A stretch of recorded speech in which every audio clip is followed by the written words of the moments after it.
What's going on, guys? It's your boy Zing, and today we're at it with another Black Beacon video. And in today's video is all about Zero. Now, I finally got Zero to a level 90. So in this video, we're just gonna go over a build I have, or builds that you can make. Cause I don't think my build's perfect, but I just don't have the resources to redo them all the time. And I also want to build other characters. But we're gonna talk her build, her skills, her potential, and her weapon. Now, Zero is the very free to play. Like anybody who has played the game and who has been playing through story mode, right? I think if you do all if you do all 5 chapters, I believe you would get all of her potential, right? You get all her potential, so you get all you would get all 6 dupes of her, and you also get her weapon. And that's very important. So let's talk about her potentials, right? At P1, she increases damage by her little bird little thing, attack by 25%, right? Then releasing Brilliant Night, additional increase all team members attack by 10%. She's like a very good universal support character. Like I like Hefe better. That's just a preference, but I'm not gonna sit here and act like Zero isn't like 1B to 1A, right? If you told me that Zero is the best support character in the game, if you told me she's S tier, I will not argue with you, because of like how well-rounded of a support character she is, and you could literally plot her on any team, right? So right here, she's giving members 10%, releasing Brilliant Night, which I believe is her skill too. We'll look at it, but basically by going through her rotation, you're increasing all team members attack by 10%. On top of the fact that she increases attack members attack by like over 30, depending on how many levels her skill is, but we'll get to that. All right, and at P3, during the release of Radiant Blade, Zero attack damage is increased by 60%. She's also a pretty good sub DPS character, also, right? But mainly with her, you just want to get your rotation, right? Get that attack boost, and then get out, and then allowing your main DPS to really do a ton of damage. At P4, she doesn't increases her skill level +2 like everybody else. P5, when passive skill library access is activated, Featherlight depletes 50% slower, and Radiant Blade deals 10% more damage. So basically, she's able to keep up her passive longer. Increase final strike damage of Radiant Blade by 20%. So it's just increasing her damage. Now, her weapon, when you only have one dupe, right, is 12% Pierce, right? So she has some Pierce, but I wouldn't build her with Pierce on her substats. While passive skill library access is activated, Azus, each attack additional deals 30% enhanced damage. So she does have some enhanced damage in her kit already. And I'm at like 87 out of 90 because I'm running out of resources. Like I'm hitting the wall with when it comes to my gold and resources. So that's why that's like that. And so let's talk about her skills now. Her most important skill is Wing Radiant Blade. And the reason for that is this skill gives attack boost. Now I have it at 11. When I get it to 12, it's 38.5%. That's not a huge difference, but if you were to ask me, okay, what skill should I put in the most? It's obviously this skill, because like I said, this is going to give you your team the attack boost, right? And this is what makes her so good, right? And then you would do her skill 1, because her skill 1 is what allows you to activate her skill 2, right? So launch attack and synchronization, dealing regular attack damage over 3 strikes, hitting an enemy with the attack unlocks Blade Feather, right? So she's one of the units, not every unit has this, but she's one of the units where what her skill changes when you use it in battle, right? It goes from Falling Feather to Blade Feather. So always keep, like Florence has that also in her kit, where when you use the skill, the name changes, which changes the effect. So always pay attention to that. If you're like a little confused, like where is this coming from? So I don't know how many characters have it. Not all characters have it, but I know Florence has it. I know Zero has it. Does Lychee have it? I'm not sure. I gotta go back and look at his kit, but pay attention to that. Which can be released by tapping skill 1. Zero Launches attacks, synchronizing, dealing enhanced damage over multiple strikes. Hitting enemies with fallen feather and blade feather accumulates 25 feather light points. Right? So you want to, these are your two priorities. This is your major priority. And then I will start leveling up this skill. And then after you level up this skill, I will do her passive skill, right? So her passive skill, library access, 0 activates passive skill, library access after casting Wing Radiant Blade. So your passive is only going to activate after you use your second skill. So keep that in mind. It's not like a passive that's always active. It only activates after you use your levels 2 skill, right? While in this state, Zero loses feather light points over time and cannot replenish them. Her basic attack becomes Radiant Blade until feather light points deplete. In addition, you could tap basic attack shortly after casting Brilliant Night to launch a final move of Radiant Blade. Tap basic attack to command Zero and launch 4 attacks in synchronization, dealing charge damage. Last move inflicts a huge amount of light anomaly. Now, she has charge damage and enhanced damage. Doesn't she have enhanced damage? No, she has charge damage. Oh, enhanced damage. So her skill 1 does enhanced damage. Her skill 2 does charge damage. Now, we'll get to her ancient marks, but from what I'm reading, right, and I'm not here doing the math, guys. Like, I'm not like breaking down the numbers, but from what I've been reading on Reddit and what I've been seeing in comment sections of my own videos and what I've been seeing in Discord, that, you know, stuff like increasing charge damage and enhanced damage doesn't have a huge effect on your characters. Now, I wish I knew that beforehand, and we'll get to the ancient marks that I have on her. Is not a perfect build. But I will tell you, like, I will recommend the ancient marks that you should use, in my opinion, if I start over. But like I said, I just don't have, like, I don't have the resources to keep on redoing her, right? Especially because, to be honest, she's a support character, so she's not my main DPS. So I like, basically she's getting in there, doing her rotation and getting out, right? So I don't need her to be like a perfect build. I just need her to do what I need her to do, which is mainly giving me that attack boost. But she not only gives you attack boost, but if you do her breakthroughs, right? So her first talent, increase feather light by 50 points each time skill 1, fallen feather or blade feather hits an enemy, right? Her skill 2, all allies gain 10% damage resistance for 20 seconds after using her ultimate skill. This is really important, and this makes me feel like she would benefit from having an ancient mark that is going to increase the speed of her ultimate charge. So, because when you do that ultimate charge and that 20 seconds of damage resistance, even though it's only 10%, and then you have Hefe, who also has damage resistance, or any other character who has damage resistance, like what's her name? This character gives you a lot of damage resistance, right? So that makes her really cool. And then her damage resistance isn't is universal, right? It's not saying only light characters get 10% damage reduced. So having the ancient mark, and when I get to the ancient marks, I'll go into more detail, but having an ancient mark, for instance, that increases her skill upcharge, we could be very beneficial for you, like, especially when you're playing with Florence, because Florence is not mentioned a lot, but she's a glass cannon. Like, Florence, like, she is a glass cannon. So having that extra damage resistance can be very beneficial, especially if it's for like 20 seconds, right? Elemental anomaly mastery is plus 65. That's very good. Now this, another good talent when you get to breakthrough 4, casting Brilliant Night, which is it's her second skill. Her second skill becomes, yes, so her second skill becomes Brilliant Night. Additionally, increases all team members' critical damage by 20%.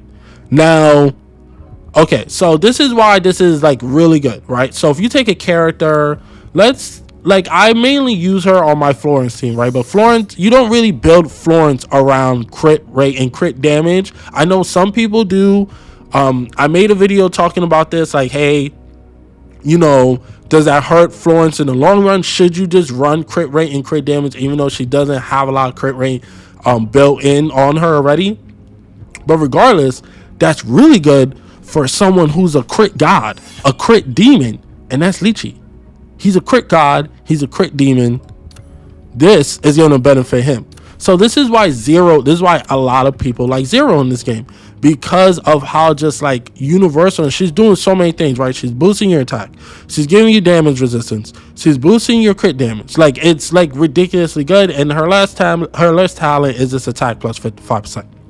Now her ancient marks. Now I know you're looking at my ancient marks, you're like, what is this? Like I said, I don't have the resources to just like make the perfect build. We will get to that as the game goes on, but do as I say, not as I do. You know what I'm saying? Like, but let's talk about it, right? So I do have some pieces here that I do recommend.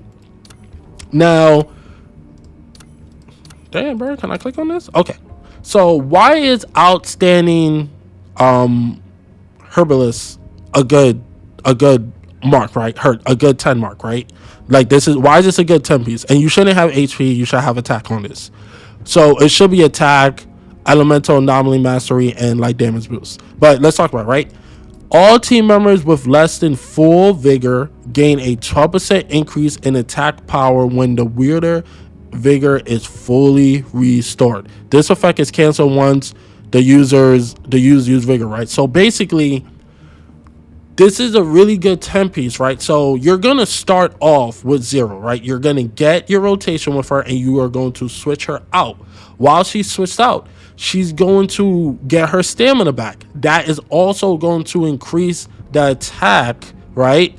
That's also going to increase the attack of the units on the field. That's why it's really good. Now, another piece I have, right? And if I could go back, I would change out this piece is, grant 5% increase in enhanced damage. Now, from what I read, I didn't know this, right? So I'm the reason, like, I want to point out some mistakes I did also. What I'm reading is that these pieces that just increase enhanced damage and stuff like that are not as viable as I thought they were, right? Because my first train of thought is, well, let's elevate her kit, right? She has charge damage in her kit, she has enhanced damage in her kit. Why not just increase that? And that isn't always the best way to go, right? Now, I still have a power level of 10,335. She's still like great for me. But let's talk about some pieces that you could use on her that I didn't even think of, but now that I'm a little bit more into the game, I am thinking of, right? So I still think this is her best 10 piece. I don't think, like, I think for what, like, if she's your main DPS, right? Say you're like strictly free to play, you don't have any level 5 characters, which I think would be insane, because even if you were free to play, you should have at least one level 5 character. But you're like, or you just want to go on a challenge where it's just 4 stars only, right? And that's a video that I'm thinking of doing in the future.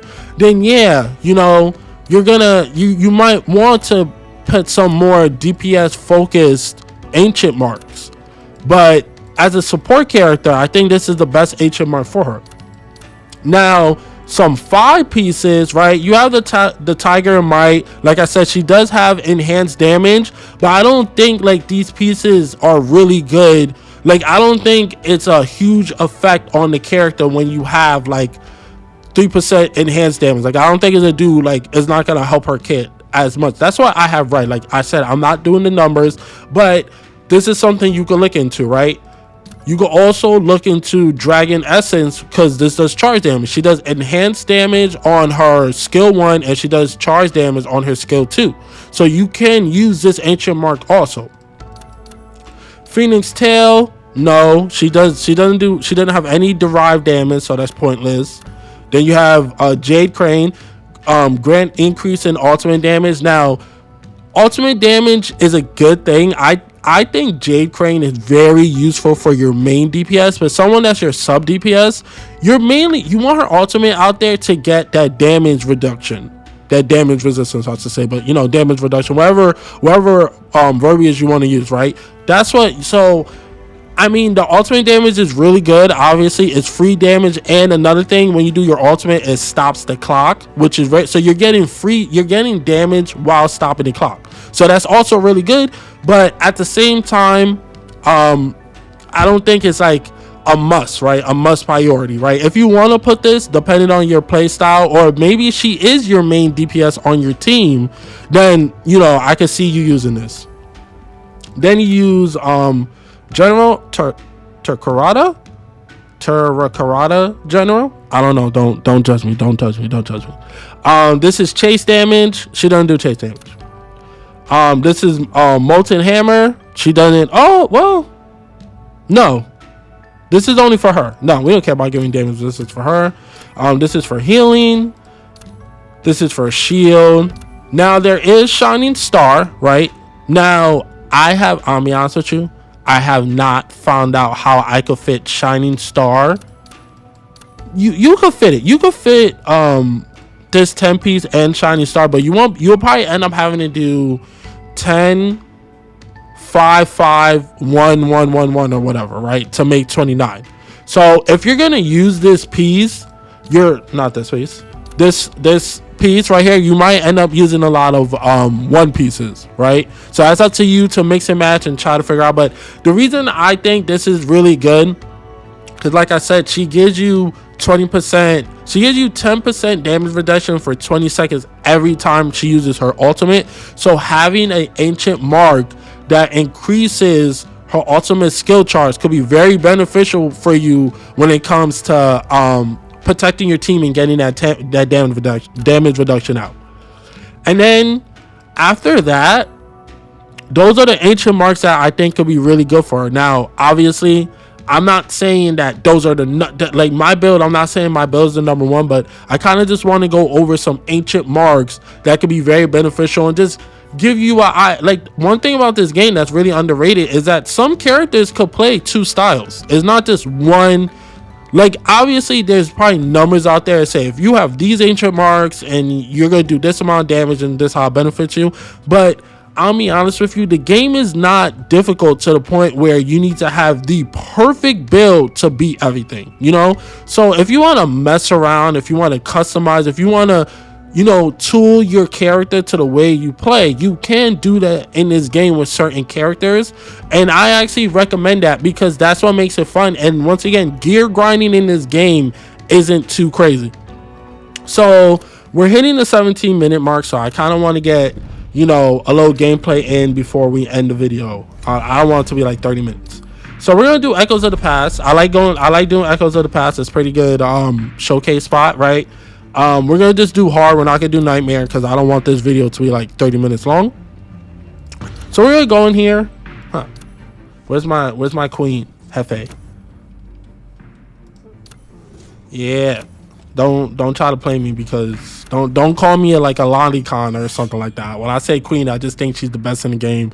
I better not see that shit in the comment section, dog. Like don't do it. Zero. I rarely engage in joint operations with others. Okay, you think you better than me? Cause you don't like. What type of comment is that? All right. So we're going here. And like we're just a showcase, like it's just a little quick showcase. Like I said, you really want to start her off first, go through her rotation, right? And then you'll notice when you get that 10%. You attack me? You'll see it. See, alright, so I got the attack boost.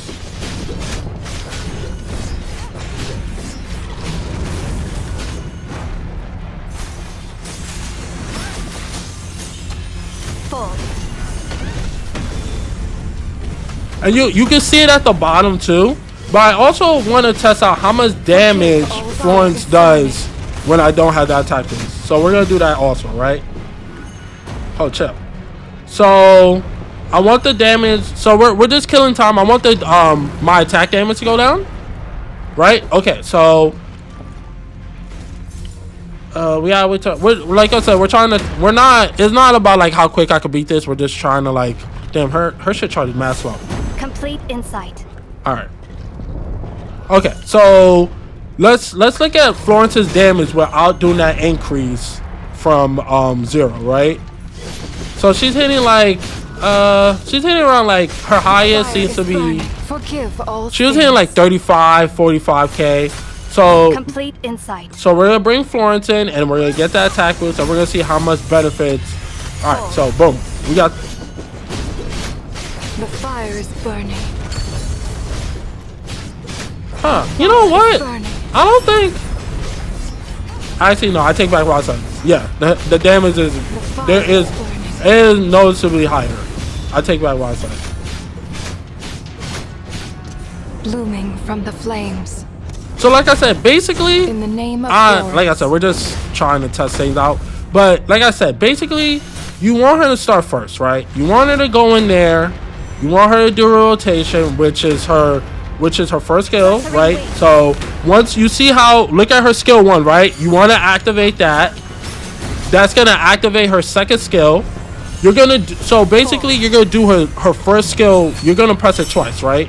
Let me wait for my vigor to go back up so I can show you guys. Come on. Oh, chill, Brody.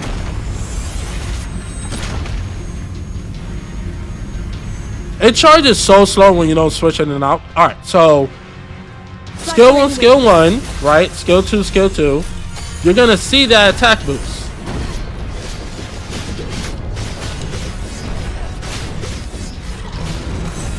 And let's just look at look how the ability like Florence has to melt. You know, so this is why she's such a good. Fluttering wings. Oh snap! Complete insight. This is why she's such a good she's such a really good support character because she's universal, right? Her ability to give that attack boost works for everybody, every DPS. Like if you're gonna, there's no reason not to have her on any team. For all sins. I could have did it quicker than 3 minutes, but like I said, this is I kind of wanted Zero to kill. I should have had Zero kill. I should have had Zero kill so you could get her exit. But I wish also, let me look at the damage stats. I wish there was like a statistics to show like the support, like some type of statistics to show like how a character is supporting. Like you can see how like Hefe has heal or something like assisted damage or something like that. I think that would be pretty cool. But all in all, we were at 22 minutes. So all in all, I think Zero is a phenomenal character. I do think she's S-rank. I think the fact that how strong she is and the fact that we get her for free max dupes and her level 5 weapon makes her like that's what makes the game very free to play friendly for me. So yeah, I'm pretty sure all of you guys have her. If you haven't built her, please build her. She will be such beneficial to your team. But peace, deuces, all above.